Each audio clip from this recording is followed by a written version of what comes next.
Te damos gloria, todopoderoso eres tú, Señor. Te proclamamos, juntos declaramos nuestro Salvador.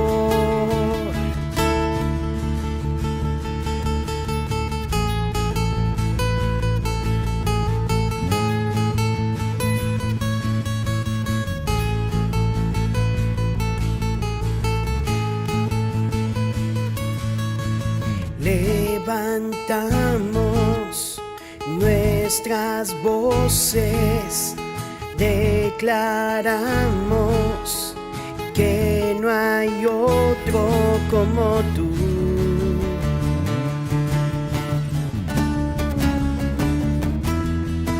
Soberano, admirable, poderoso, torre fuerte, nuestro Dios.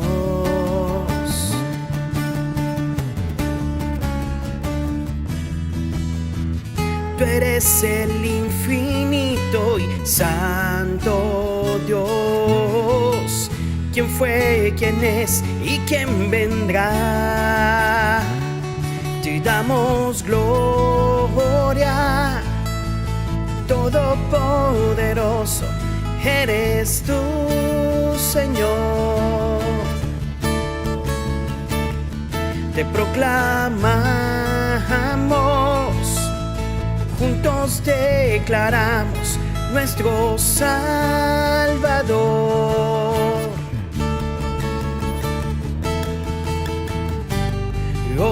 Hosana, Hosana al Rey.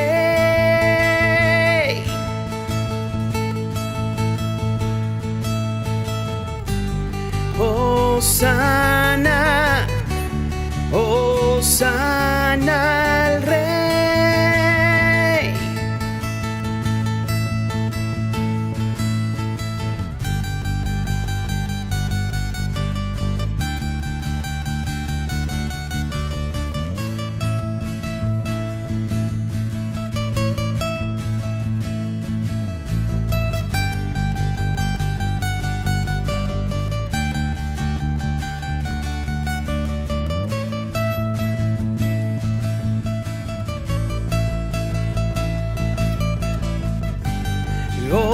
Hosana, Hosana al Rey.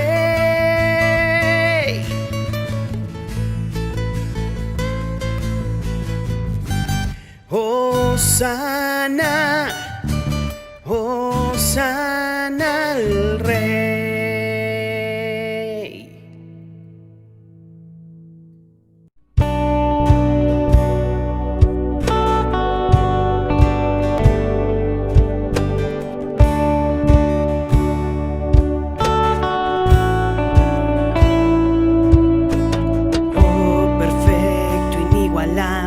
Dios, amor inexplicable, tu reino inigualable, asombroso coronado estás, en trono de victoria, vestido estás de gloria. Por los siglos de los siglos, tu reino se establecerá, digno de gloria, digno de honor, digno de toda adoración. Tú eres rey, tú eres rey, tú eres rey.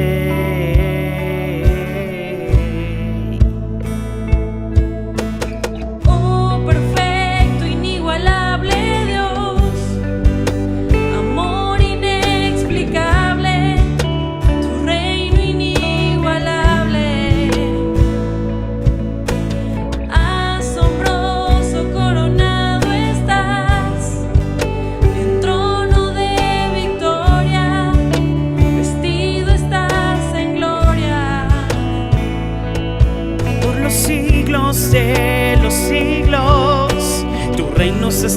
establecerá.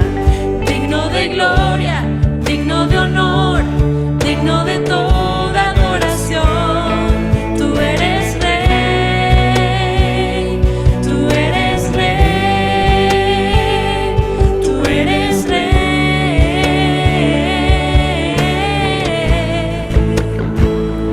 Tú eres rey, tú eres rey, tú eres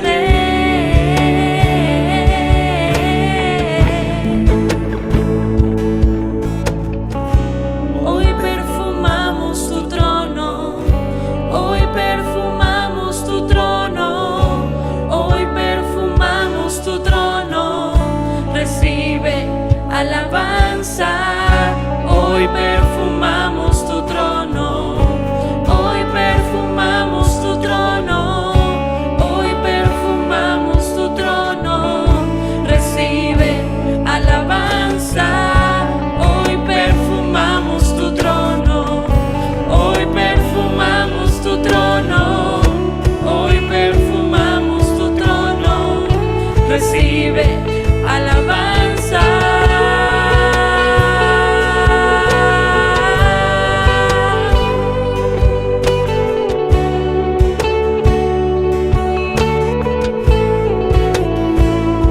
Tú eres rey, tú eres rey, tú eres rey,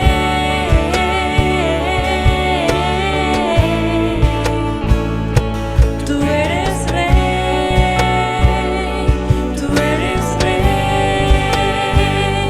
tú eres rey.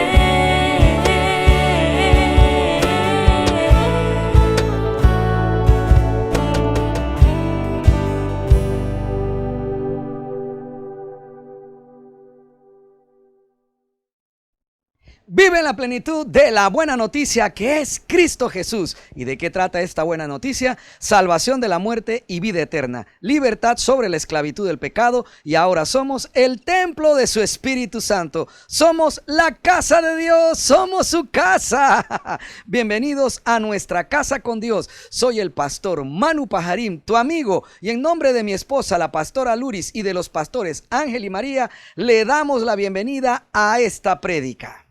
Dios le permite a Satanás atacar a Job, y este termina perdiendo sus bienes materiales, su salud y sus 10 hijos. Después de esto, sus amigos Elifaz el temanita, Bildad el suita y Sofar el naamita vinieron a consolarle. Durante 7 días acompañaron a Job guardando silencio junto a él.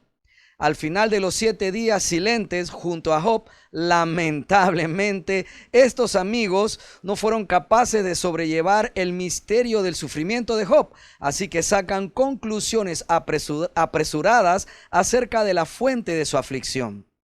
No teniendo tanta información acerca del Señor como la que usted y yo tenemos ahora, estos amigos de Job concluyeron rigurosamente que todos los males que habían sobrevenido a Job eran producto de sus pecados y del pecado de sus propios hijos. Así que, con las mejores intenciones, o quizás no, decidieron cada uno hacerle entender a Job que todas sus calamidades eran por su culpa, y que si reconocía su pecado y se arrepentía, Dios podría perdonarlo y ayudarle. Sin embargo, los amigos de Job estaban totalmente equivocados. Job era inocente. Mi querido hermano, mi apreciado amigo, cuando vemos a hermanos en la fe atravesar por situaciones dolorosas o por grandes pérdidas, ¿qué pensamos al respecto? En secreto, pensamos que todo lo malo que acontece a nuestros hermanos es producto de un castigo divino por pecados ocultos. Hoy queremos decirle que no. En la gracia de Cristo, Dios no está enfocado solo en castigar nuestros pecados, como no lo estuvo tampoco en los tiempos de la ley de Moisés. A los cristianos también nos pueden suceder cosas malas, y mi deber como hermano suyo no es juzgarlos como pecadores por lo malo que esté pasando. En la gracia de Cristo necesito mirar los males que acontecen a la vida de otros creyentes con compasión, porque para los que aman a Cristo no hay condenación. Y esto es porque Cristo, es el triunfo de la misericordia de Dios sobre el juicio.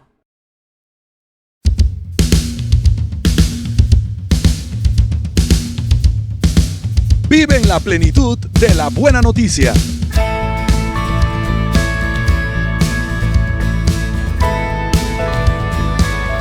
Somos la Iglesia Cristiana Nuestra Casa con Dios.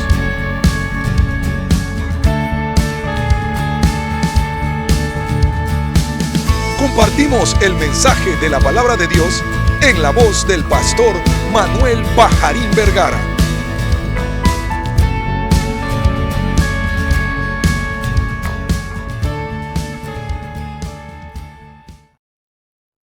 Una vez que Satanás ataca a Job con permiso del Señor, Job pierde todo: bienes materiales, sus 10 hijos y finalmente su salud.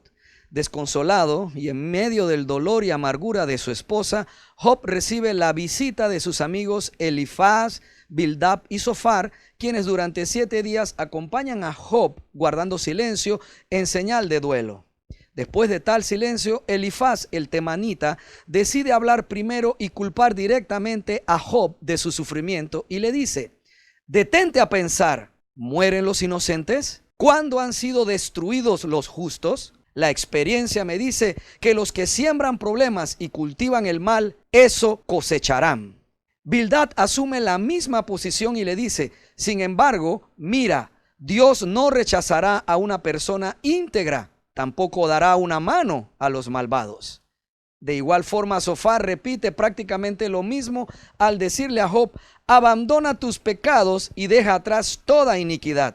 Entonces tu rostro se iluminará con inocencia, serás fuerte y estarás libre de temor.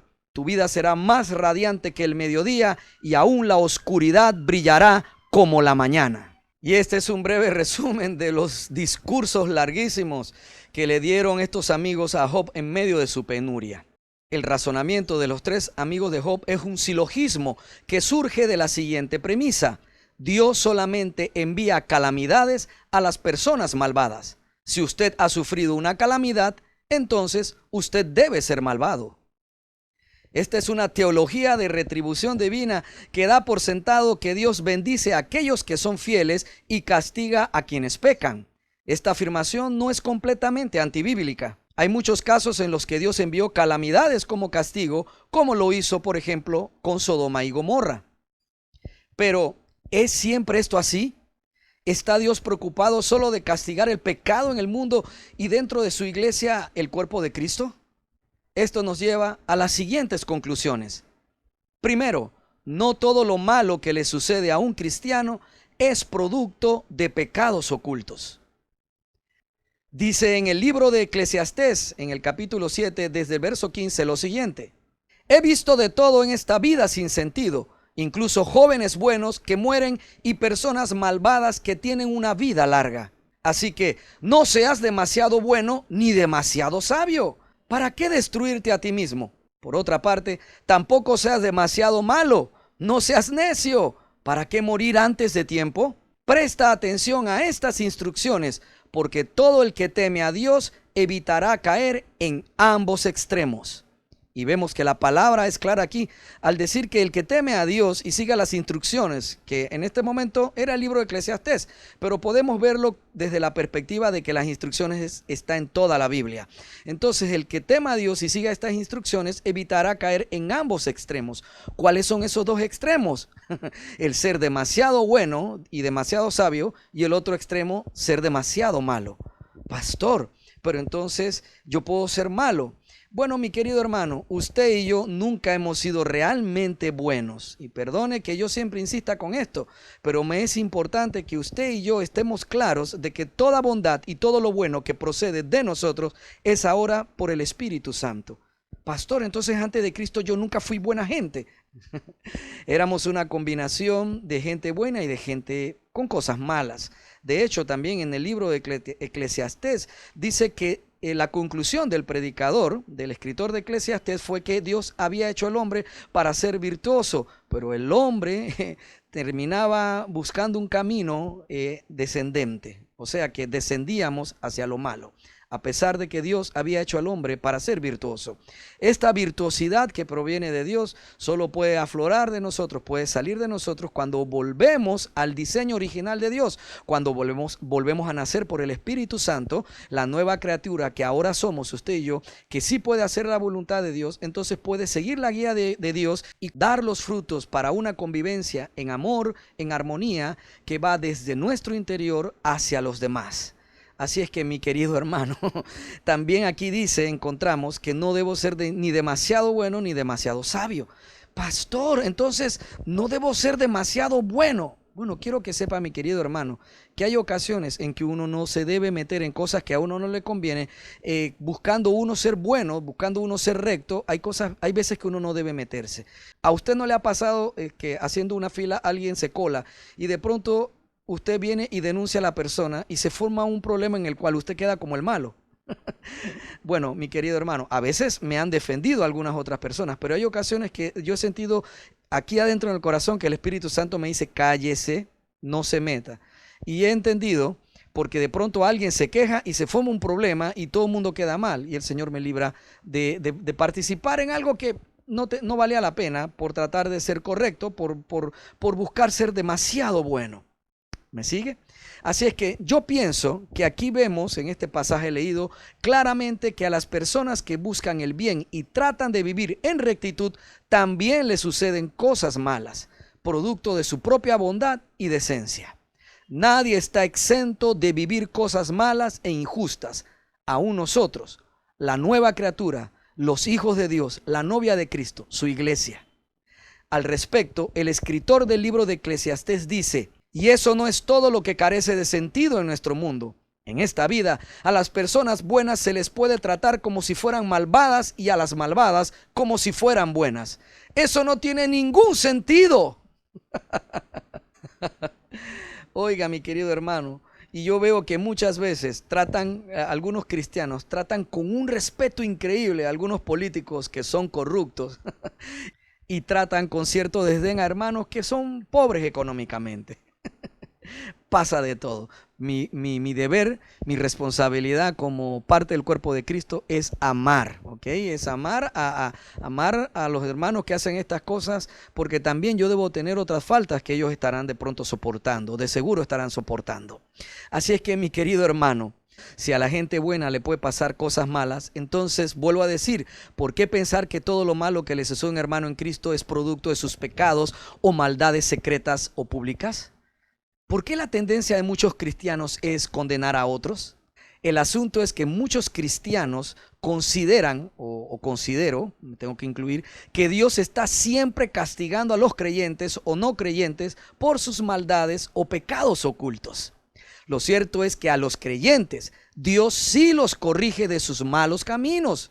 En ocasiones nos llega hasta castigar para que entendamos nuestro mal proceder y nos disciplina hasta que corrijamos el rumbo. Un camino no acertado, un camino no correcto que estamos de pronto llevando adelante. Sin embargo, Dios no siempre trabaja de esa manera con los no creyentes, con los que no creen en Cristo.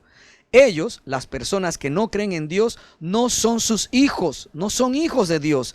Así que Dios no los corrige ni disciplina. Un padre solo corrige y disciplina a sus propios hijos. No lo hace con los hijos de los vecinos, ¿verdad? Así es que podemos ver que entonces Dios no está corrigiendo, no está disciplinando y tampoco castiga a aquellos que no son sus hijos. Pastor, pero entonces, ¿qué me está diciendo usted? ¿Que allá afuera la gente que no cree en Cristo no son hijos de Dios? Míreme acá, no son hijos de Dios. Pastor, pero yo pensé que todas las criaturas de Dios, los seres humanos, éramos hijos de Dios. No somos hijos de Dios. Solo somos hijos de Dios aquellos que creemos en Jesucristo, lo tenemos por Dios y Salvador, y por medio de ese sacrificio de Cristo que nosotros ahora aceptamos y esa fe recibida de parte de Dios Padre para aceptarla, ahora entonces nosotros hemos venido a ser injertados en la familia de Dios y hemos venido a ser también hijos de Dios. Así es que ahora nosotros, los creyentes en Cristo, somos los únicos hijos de Dios en esta tierra. Y le voy a ser honesto, también voy a incluir al pueblo judío. Ellos siguen siendo hijos de Dios. Ahora, pueblo de Dios, la iglesia, ese pueblo en el cual Dios está haciendo su obra de gracia en esta tierra, solo somos aquellos que creemos en Cristo Jesús. Ya sea que vengamos del pueblo judío o del pueblo no judío, los gentiles, nosotros somos el pueblo de Dios, la iglesia, el pueblo actual con el cual Dios trabaja en este momento para dar a conocer su gracia en esta tierra, su mensaje de salvación. Solo lo tiene la iglesia. Así es que Dios solo está tratando con sus hijos. En algunos momentos los castiga para que podamos entender que estamos en un mal proceder y nos lleva a disciplinas que nos ayudan a volver al camino correcto. Aunque debo decirle, mi querido hermano, que yo sí creo que en ocasiones Dios provee castigo a algunas personas que no creen en Él, a pecadores en esta vida. Pero no siempre es así. Jesús mismo dijo que el desastre no es necesariamente una señal del juicio de Dios. Leemos en el Evangelio de Lucas, capítulo 13, desde el verso 1, lo siguiente. En esos días le informaron a Jesús que Pilato había asesinado a varias personas de Galilea mientras ofrecían sacrificios en el templo. Ahora pregunto yo, ¿estaban estas personas a las que asesinó Pilato haciendo algo fuera de la ley de Dios? No, estaban haciendo sacrificios dentro del templo. Así que cuando Jesús escucha esto, responde inmediatamente a una pregunta escondida dentro del comentario. Verso 2. ¿Piensan que esos galileos eran peores pecadores que todas las demás personas de Galilea? Preguntó Jesús. ¿Por eso sufrieron? De ninguna manera. Y ustedes también perecerán a menos que se arrepientan de sus pecados y vuelvan a Dios. ¿Y qué piensan de los 18 que murieron cuando la torre de Siloé les cayó encima? ¿Acaso eran los peores pecadores de Jerusalén? No, y les digo de nuevo, a menos que se arrepientan ustedes, también perecerán. Entonces aquí Jesucristo está hablando que aquellos que murieron por mano de Pilato haciendo sacrificios en el templo en Galilea y los 18 que murieron cuando le cayó la torre de Siloé encima en Jerusalén, ninguna de estas personas habían muerto por ser más pecadores que otros. O sea, no fueron sus muertes causa de un castigo de parte de Dios por sus pecados o por ser peores pecadores. Jesús aclara entonces en este pasaje que nadie es peor pecador que nadie. O sea, que aunque yo no fui pedófilo, ni asesino, ni estafador, ni violador, ni ladrón, ni político corrupto, ni brujo o hechicero, sin Cristo sería igual merecedor de la muerte eterna como estos tipos de pecadores que acabo de decirle. Sin Cristo, aunque yo no haya tenido estos pecados que mencioné, yo era igual de pecador, merecedor de la muerte que estas personas que sí practican estos pecados.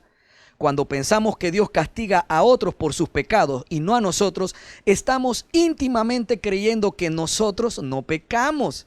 Y sí lo hacemos. Todos pecamos. Aún siendo cristianos, todavía pecamos.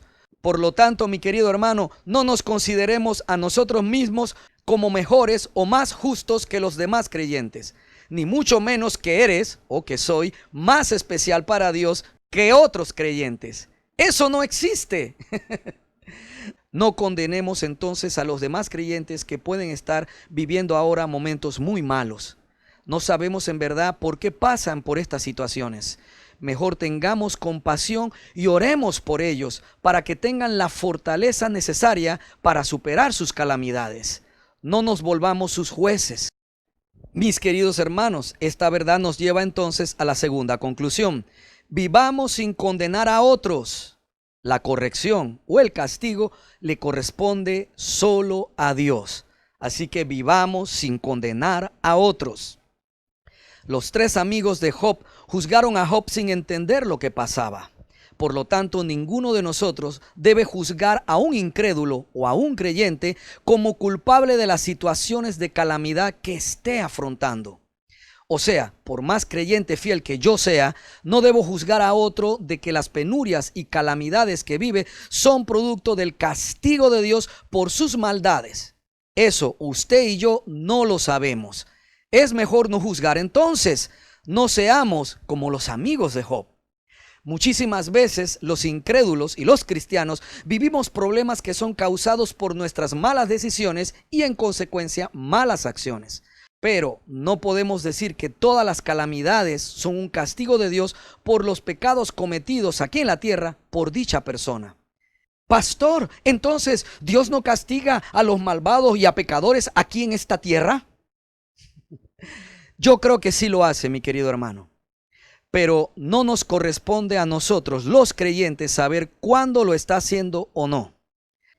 Y está mal pensar que Dios castiga a alguien porque es más pecador que yo o que otras personas. Así que las calamidades, pérdidas o sufrimientos que pueden estar viviendo algunos hermanos en la fe en Jesucristo no necesariamente son castigos de parte de Dios por cosas malas que hayan hecho. Ahora, recordemos que Dios castiga a sus hijos cuando considera que es necesario. El libro de Hebreos dice en el capítulo 12, desde el verso 4, ¿cuándo es necesario esto? Después de todo, ustedes aún no han dado su vida en la lucha contra el pecado. ¿Acaso olvidaron las palabras de aliento con que Dios les habló a ustedes como a hijos? Él dijo: Hijo mío, no tomes a la ligera la disciplina del Señor y no te des por vencido cuando te corrige, pues el Señor disciplina a los que ama y castiga a todo el que recibe como hijo. Qué hermosa palabra. No tomemos a la ligera la disciplina del Señor, ni nos demos por vencido cuando nos corrige de nuestros caminos incorrectos o malos caminos. Pues el Señor disciplina a los que ama y castiga a todo el que recibe como hijo. ¿O usted no hace eso con sus propios hijos, mi querido hermano? ¿Son demasiados hermosos para corregirlos o castigarles? Si usted no les corrige y en algún momento no les castiga, usted está procediendo mal contra sus propios hijos pensando en que le hace un bien. Resulta que cuando estamos sin entendimiento por nuestra inexperiencia, corta edad y falta de conocimiento en la vida, nosotros necesitamos que nuestros padres nos corrijan y también nos castiguen cuando es necesario. Y aquí vemos que el escritor del libro de Hebreos se refiere a que Dios nos castiga y disciplina para corregir un camino que llevamos que no es recto. Porque una meta del Señor es que los creyentes en Cristo lleguemos a ser completamente obedientes a su voluntad. Vuelvo a decirlo, porque una meta del Señor es que los creyentes en Cristo lleguemos a ser completamente obedientes a su voluntad. Aquí vemos entonces que el castigo no tiene que ver con el pecado, sino para obtener nuestra obediencia. ¡Qué hermoso es el Señor! Por lo tanto, mi hermano, si lo que está buscando el Señor es nuestra obediencia, no estemos ni usted ni yo condenando a otros, diciendo que otras personas que están viviendo malos momentos o momentos de dolor o calamidad o pérdida, porque Dios los está castigando por pecados ocultos. Eso no lo sabemos, mi querido hermano, principalmente cuando entendemos que lo que Dios está buscando al disciplinarnos o al castigarnos como hijos es que nosotros le entreguemos toda nuestra obediencia a Él. Y de eso se trata en mucho esta nueva vida, la vida que tenemos ahora nueva en Cristo Jesús. El apóstol Pablo escribe al respecto en la segunda carta a los Corintios, en el capítulo 10, del verso 4 al 6. Usamos las armas poderosas de Dios, no las del mundo, para derribar las fortalezas del razonamiento humano y para destruir argumentos falsos. Destruimos todo obstáculo de arrogancia que impide que la gente conozca a Dios. Capturamos los pensamientos rebeldes y enseñamos a las personas a obedecer a Cristo. Y una vez que ustedes lleguen a ser totalmente obedientes, castigaremos a todo el que siga en desobediencia. Qué amoroso, directo y firme es el apóstol Pablo al escribir esto. Hermoso pasaje, hermosas palabras, porque él mismo como autoridad estaba dispuesto a participar en la disciplina del Señor, en el castigo del Señor, si era necesario, a toda rebeldía de los hijos, de los nacidos de nuevo. Porque sí, no me diga, pastor, y es que siendo creyente y nacido nuevo a veces soy rebelde. Sí, mi querido hermano, muchas veces, y yo también lo he sido muchas veces. Y lo que he visto es la paciencia y la misericordia de Dios. Entonces, ¿por qué no puedo tener yo también compasión porque he visto también esa misericordia, esa paciencia de Dios conmigo. ¿Por qué no lo puedo tener con otros? ¿Por qué tengo que pensar inmediatamente que los está castigando Dios por un pecado? O que Dios lo está haciendo a la mala, así a la fuerza, con dolor, hacerles ver que se equivocaron o que están cometiendo errores para corregir su mal camino. No, mi querido hermano. Dios, como Padre amoroso, está buscando que crezcamos en sabiduría, que crezcamos en nuestra fe cuando nos corrige. Así que si algún hermano está siendo corregido o castigado y usted lo está viendo y el Señor se lo hace ver, es para que usted y yo oremos por ese hermano, para que esta misión, este trabajo del Espíritu Santo en la vida de nuestro hermano se complete a cabalidad. Así es, no para que estemos nosotros por ahí bochinchando. Sí, fíjate que al hermano Dios lo está disciplinando. Así es, Él le está disciplinando porque él estaba yendo a los casinos a jugar. Sí, fíjate, estaba metiéndose en los casinos a jugar, a dar el dinero que Dios le da a través del trabajo. Sí, a gastarlo en esos placeres pecaminosos de Satanás. Por eso es que ahora está pasando todo ese problema económico y esa pobreza. Pastor, no se burle de mí. Sí, me burlo de esto y me burlo de mí mismo porque también yo he cometido ese pecado del cual no estoy satisfecho y no me siento ahora que entiendo más de esto bien con el Señor por esto. Y agradezco, claro, la misericordia de Dios de que no me pasara a mí algo peor por estar hablando así. Así que, mi querido hermano, entendamos, en algunas ocasiones podemos estar viviendo momentos difíciles porque Dios está corrigiendo el camino que teníamos o un pensamiento rebelde que estaba alejado o alejándose del conocimiento pleno de Cristo. Entonces la palabra de Dios es viva y eficaz para desarraigar esos pensamientos rebeldes y para que en algún momento, si es necesario, el Señor utilice autoridades eclesiásticas o autoridades en tu trabajo para que tú y yo aprendamos sabiduría, nos detengamos del camino incorrecto que estábamos llevando y entonces busquemos inmediatamente la senda justa que el Señor tiene para nosotros, sus hijos, en la cual su Espíritu Santo nos ayuda en todo para poder llevar hasta el final de nuestras vidas o que Jesucristo venga ya por su iglesia. Así que, a mi entender, Dios puede castigar a un creyente en Cristo por desobediencia o por algún pecado. Pero cuando lo hace, lo que el Señor está buscando es llevar a la persona a la obediencia plena a su palabra y a la guía del Espíritu Santo. Así que no me corresponde a mí o a usted juzgar si la calamidad o las pérdidas que sufre un hermano en la fe es por el castigo de Dios. Eso no lo sabemos en forma absoluta. Lo que nos corresponde a usted y a mí es acompañar al hermano en su sufrimiento. Estar allí para ellos en lo que esté en nuestra mano en poder apoyarle. Como lo hicieron al principio los amigos de Job que le acompañaron 7 días en silencio. Lo que podríamos decir en defensa de los amigos de Job y sus posteriores acusaciones es que en ese momento ni ellos ni nadie conocía en verdad cuán grande es la misericordia de Dios. Además, los amigos de Job estaban lejos de poder recibir la misericordia y gracia de Dios que nos viene por medio de Jesucristo. Para ellos, Dios castigaba al malvado de inmediato y favorecía solo a los rectos y justos. No comprendían que Dios también es tardo para la ira. Los amigos de Job no podían juzgarlo desde la gracia del nuevo pacto de Cristo, donde la misericordia triunfó sobre el juicio. Estas verdades nos llevan a la tercera y última conclusión. En la gracia de Cristo, todo juicio va acompañado de compasión. El apóstol Santiago escribió cómo debemos hablar y cómo debe ser nuestra conducta con los demás en consecuencia de la obra redentora de Cristo. Lo leemos en la carta de Santiago, capítulo 2, versos 12 y 13. Así hablen ustedes y así procedan como los que han de ser juzgados por la ley de la libertad, porque el juicio será sin misericordia para el que no ha mostrado misericordia. La misericordia triunfa sobre el juicio. Leámoslo también en otra versión. Entonces, en todo lo que digan y en todo lo que hagan, recuerden que serán juzgados por la ley que los hace libres. No habrá compasión para quienes no hayan tenido compasión de otros. Pero si ustedes han sido compasivos, Dios será misericordioso con ustedes cuando los juzgue. Nosotros estamos entonces a hablar y a proceder como aquellos que vamos a ser juzgados por la ley de la libertad, o sea, la ley de Cristo, que es la ley del amor. Porque el juicio será sin misericordia para el que no ha mostrado misericordia. ¿Por qué?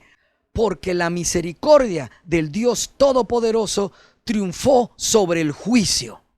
Por lo cual, entendiendo que si Él tuvo compasión de nosotros, siendo nosotros de manera justa, merecedores de ser castigados por nuestros pecados, y en su misericordia nos trató con tal compasión que prefirió llevar Él el castigo por nosotros, por nuestros pecados, entonces, ¿cómo nosotros no vamos a poder ser compasivos con los pecados de otras personas? Acusándoles de que cuando están pasando tiempos malos es porque el juicio de Dios ha llegado sobre sus vidas. No, mi querido hermano, no podemos comportarnos de esa manera. Tratemos entonces con compasión a aquellos que están pasando por dificultades. No señalemos a ningún hermano que esté pasando por dificultades afirmando que es un castigo de Dios por sus pecados o por sus maldades. Recordemos que aunque Dios puede estar tratando o disciplinando la vida de un hermano en Cristo, la misericordia de Dios es la que triunfó a favor de ese hermano nuestro. Por lo tanto, lo que yo debo esperar en la vida de mi hermano es misericordia.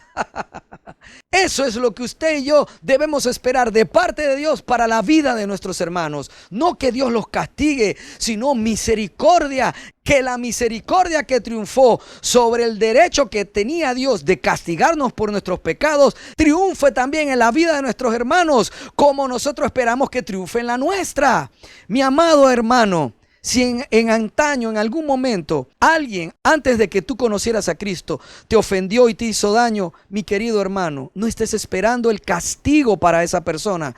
Si siendo cristiano algún pastor o algún hermano en la fe te ofendió, te hirió, te humilló, no estés esperando entonces ver ruina en la vida de ese hermano. Porque el esperar que las personas que nos ofendieron, nos humillaron, que no son cristianos, y aquellos cristianos que nos ofendieron y nos humillaron, reciban de parte de Dios el castigo por lo que nos hicieron, es un proceder que viene solo de personas que viven bajo la ley de Dios, la ley de Moisés.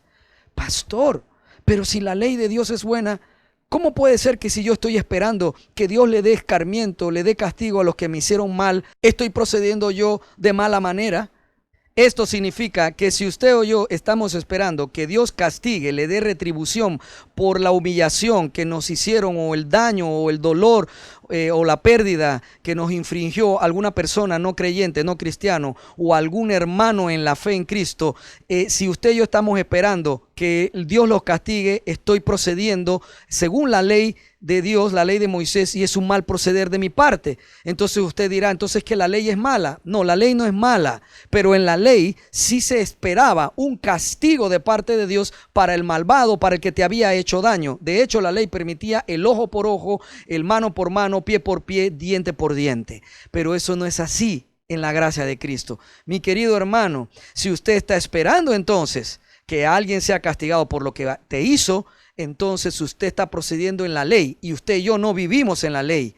Usted y yo vivimos en la gracia de Cristo, en la cual la misericordia de Dios triunfó sobre el juicio de castigo que usted y yo merecíamos. Así es que nosotros, procediendo de esta manera tan hermosa en que Dios procedió con compasión para nosotros, así debemos proceder nosotros para aquellos que nos hicieron daño, sean hermanos en Cristo o incrédulos. Mi querido amigo, no es el proceder de Dios ese. El proceder de la gracia de este nuevo pacto es que nosotros estemos esperando que cuando Dios esté corrigiendo a algún hermano, la misericordia de Dios salga victoriosa como siempre en la vida de nuestro hermano, y se produzca el fruto de arrepentimiento en la vida de él o de ella, se produzca ese cambio de mentalidad. Y si usted y yo estamos viviendo corrección de parte de Dios, o incluso castigo por malos procederes nuestros de parte de Dios, mi hermano, ore al Señor y participemos, cooperemos en esta disciplina del Señor para que se produzca en nosotros el entender el arrepentimiento y el cambio de mentalidad que esto debe dar para que nosotros volvamos nuestro camino a un camino recto, a la obediencia plena a nuestro Dios Todopoderoso. Así que si vemos a un hermano en medio de esta pandemia o en cualquier otra época pasando trabajo o sufrimiento por pérdidas y adversidades, es nuestro llamado estar dispuestos a apoyarles. No hablemos acusación contra nuestros hermanos en problemas o que se encuentran en dificultades o sufriendo por pérdidas o por amenazas de los acreedores. Si ves a algún hermano en angustia por un desahucio, o sea que el acreedor, el dueño del alquiler lo quiere sacar, es tiempo para que oremos por el hermano o veamos si podemos darle la mano. No nos comportemos como los amigos de Job, sin entender la misericordia de Dios, juzgando sin compasión, porque juzgar sin compasión le desagrada al Señor. Por eso Dios se enojó por las palabras de los amigos de Job y les dijo que ellos no habían hablado de parte de él. Incluso Dios los amenazó que si Job no oraba por ellos, no los trataría bien. Veamos. Después de que el Señor terminó de hablar con Job, le dijo a Elifaz el temanita: estoy enojado contigo y con tus dos amigos, porque no hablaron con exactitud acerca de mí, como lo hizo mi siervo Job. Así que tomen 7 toros y 7 carneros, vayan a mi siervo Job y ofrezcan una ofrenda quemada por ustedes mismos. Mi siervo Job orará y yo aceptaré la oración a favor de ustedes. No los trataré como se merecen, a pesar de no haber hablado de mí con exactitud, como lo hizo mi siervo Job. Así que Elifaz el temanita, Bildad el suita y Zofar el naamatita hicieron lo que el Señor les mandó, y el Señor aceptó la oración de Job. Finalmente Job tuvo que interceder por ellos. Mi querido hermano en Cristo, no procedamos de mala manera, no hablemos lo que no sabemos, ni condenemos a nadie a la ligera.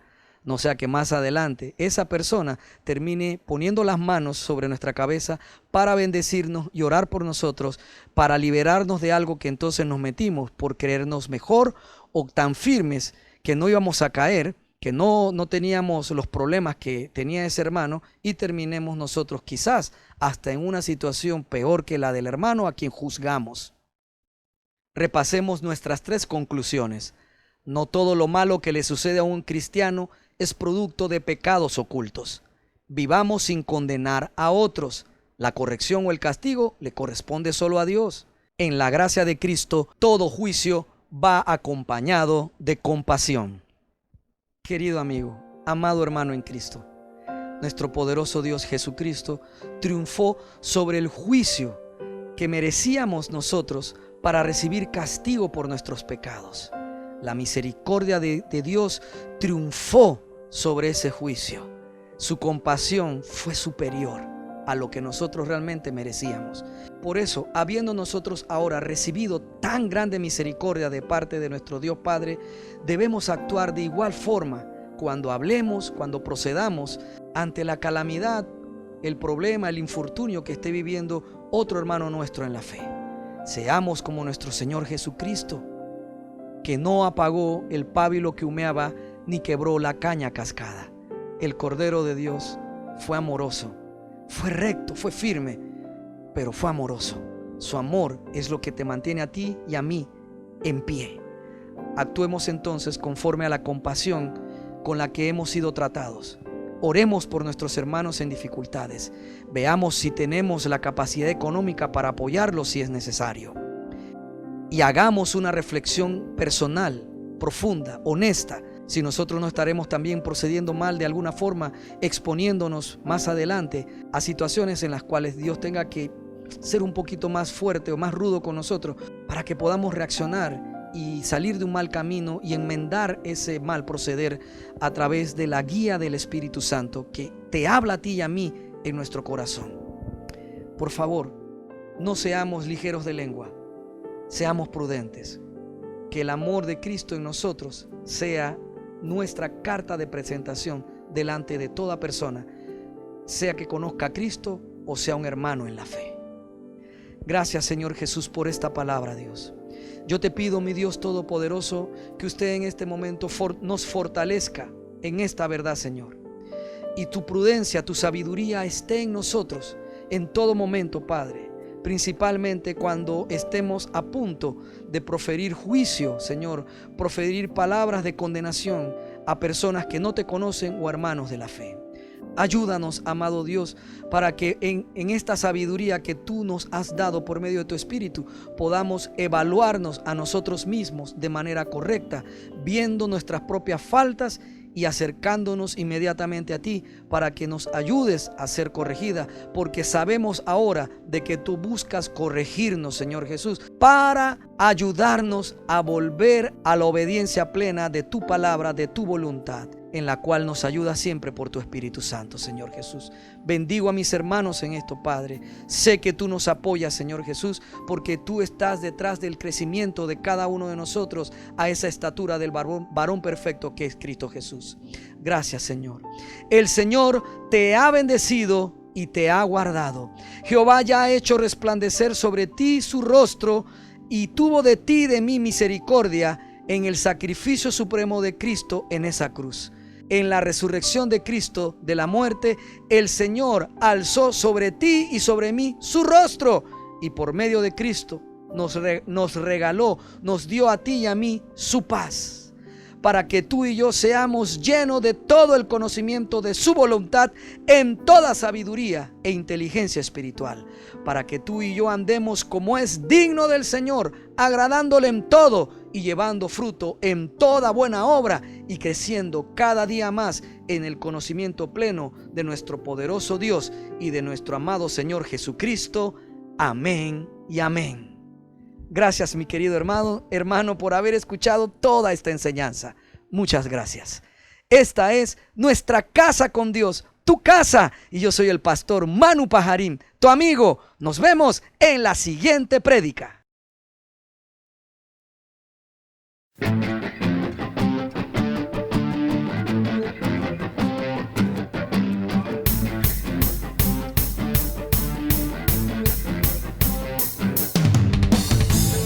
Muchas gracias por escuchar todo el mensaje. Rogamos a nuestro Señor Jesucristo que sea de bendición para tu vida. Recuerda, lee tu Biblia y congrégate en una iglesia cristiana que predique que Jesucristo es el Señor y que también enseñe la libertad del nuevo pacto de la gracia de Dios por medio de la muerte y resurrección de nuestro Señor Jesucristo.